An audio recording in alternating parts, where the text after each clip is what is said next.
Hello friends, welcome back to మీ తెలుగు అమ్మాయి YouTube channel. ఇవాళ వీడియో వచ్చేసి ఏంటంటే గ్రీన్ చికెన్ ప్రిపేర్ చేస్తున్నాను. దాంట్లోకి నేను ఒక హాఫ్ కేజీ చికెన్ తీసుకొచ్చుకున్నాను. దాన్ని అయితే ఫ్రెష్గా కడిగేసుకుంటున్నాను. చూడండి, కొంచెం పసుపు, కొంచెం సాల్ట్ వేసి అయితే మంచిగా ఫ్రెష్గా కడిగేసుకున్నాను.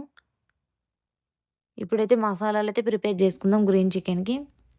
నేనైతే మసాలాలు ఏమేమి తీసుకున్నానంటే దాల్చిన చెక్క, సాజీరా, పువ్వు అండ్ 4 మిరియాలు, 4 ఇలాచీలు, 4 మసాలా పుల్లలు, 2 బగారాకులు అయితే తీసేసుకున్నాను. ఇంకొక 20 వరకు మిర్చీలైతే తీసుకున్నాను. అవన్నీ మంచిగా వేపుకోవాలి. వేపుకున్న తర్వాత పుదీనా, కొత్తిమీర అయితే వేసేసుకుందాం. ఇంకా పుదీనా, కొత్తిమీర కూడా వేపుకున్న తర్వాత మంచిగా మిక్సీ పట్టేసుకోవాలి. దాన్నైతే మంచిగా వేపుకున్నాను. చూడండి, పచ్చి వాసన పోయేంత వరకు మంచిగా వేపుకోవాలి. ఇంకా చల్లారిన తర్వాత మిక్సీ అయితే పట్టేసుకుందాం. అంతలోపు అయితే మనం ఆనియన్స్ కట్ చేసుకుందాం కర్రీలోకి. నేనైతే 2 ఆనియన్స్ తీసుకున్నాను. చూడండి, సన్నగా ఆనియన్స్ అయితే సన్నగా కట్ చేసుకోండి. ఇంకా కర్రీలోకి నేను ఒక 5 మిర్చీలు తీసుకున్నాను. ఇప్పుడైతే కొంచెం ఆయిల్ వేసేసుకొని ఇంకా కర్రీ అయితే ప్రిపేర్ చేసేసుకుందాం. నేను చూపిస్తున్న మసాలాలన్నీ వేసేసుకోండి కర్రీలోకి అయితే.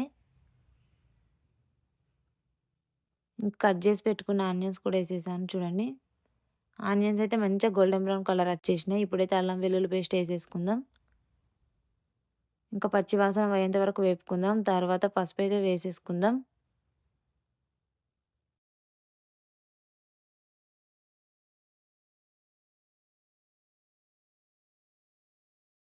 నేనైతే ఒక 1 టీ స్పూన్ పసుపు అయితే వేసేసుకున్నాను. ఇంక ఇప్పుడైతే కడిగి పెట్టేసుకున్నాం కదా ఇంతకుముందు, చికెన్ అయితే వేసేసుకుందాం.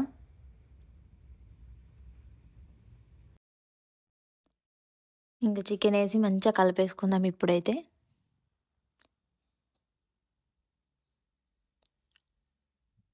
చికెన్ అయితే మంచిగా ఫ్రై అవ్వాలి. చికెన్ అయితే మంచిగా ఉడికిన తర్వాత ఇందాక మనం పేస్ట్ చేసుకున్నాం కదా గ్రీన్ పేస్ట్, అదైతే వేసేసుకుందాం. చూడండి, అదైతే వేసేస్తున్నాను ఇప్పుడు.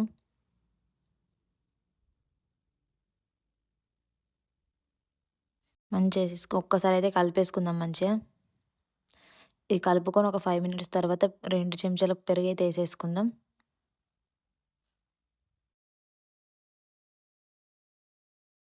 ఇప్పుడైతే ఒక 1 టీ స్పూన్ సాల్ట్ వేస్తున్నాను. అలాగే ఒక 1 టీ స్పూన్ చికెన్ మసాలా కూడా వేస్తున్నాను. తర్వాత 1 టీ స్పూన్ ధనియాల పొడి కూడా వేసేస్తున్నాను. ఇందాక మనం మిక్సీ పట్టుకున్న మిక్సర్ ఉంది కదా, దాంట్లో కొన్ని వాటర్ వేసేసుకొని చికెన్లో పోసేసుకుందాం. ఆ తర్వాత ఒక 5 మినిట్స్ అట్లా ఉడకబెట్టేసుకొని కొత్తిమీర వేసేసుకుంటే ఇంకా అయిపోయినట్టే. ఓకే ఫ్రెండ్స్, మీకు కనుక videos please do like, share and subscribe to మీ తెలుగు అమ్మాయి యూట్యూబ్ ఛానల్. Bye friends.